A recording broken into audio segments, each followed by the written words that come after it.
badminton community. It's Jeff and Henry from Valan and the Badminton Podcast. We've had lots of people ask us to do reviews on the Astrox 88 rackets. So here's our review of the 88D. But before we get started, we just want to let you know that these reviews are based on our opinions only. As we all know, everyone has their own individual preferences that we're more than happy to hear about in the comments. We've also recorded a review of the 88S.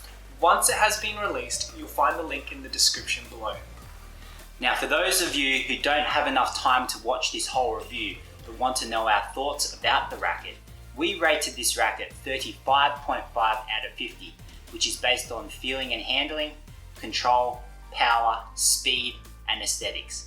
The D in the 88D stands for dominate.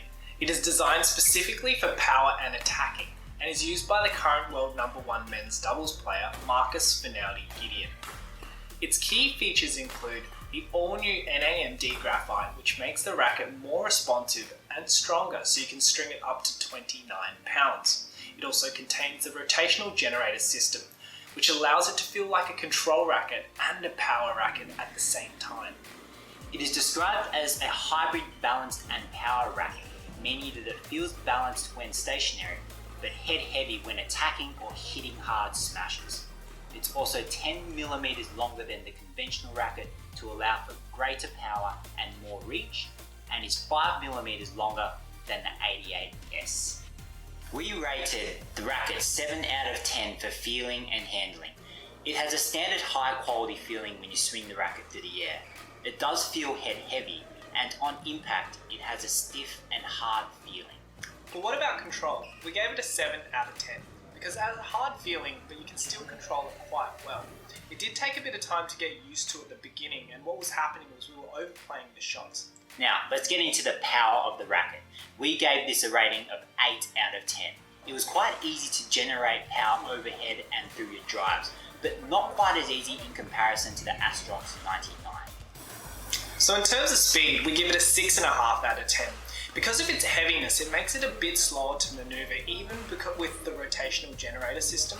So it's a bit slower when in defensive play, especially around the body. For aesthetics and how the racket looks, we gave it a 7 out of 10. We reviewed the racket with a new paint job, and we do prefer it to the older model. But we're not the biggest fan of the asymmetry of the colours, but we do like the colour palette itself. Look, so who is this racket for? It's actually for attacking and hard-hitting players. So think of someone who likes a stiff and hard-feeling racket. That's who it's for. It's designed for doubles, but it can still be used in singles as well if you're an attacking singles player. But if you're a beginner, the Astrox 88 rackets aren't as forgiving as others due to the head heaviness and stiffness, so you may want to consider something else. So, if you want a racket that has a hard feeling when you hit the shuttle and can generate a lot of power for your attacking play, then this is definitely a racket that you can consider. So thanks for tuning into this video. If you've enjoyed it or found it useful, make sure you smash that like button for the YouTube algorithm. Share it with your badminton mates and be sure to subscribe for more reviews just like this.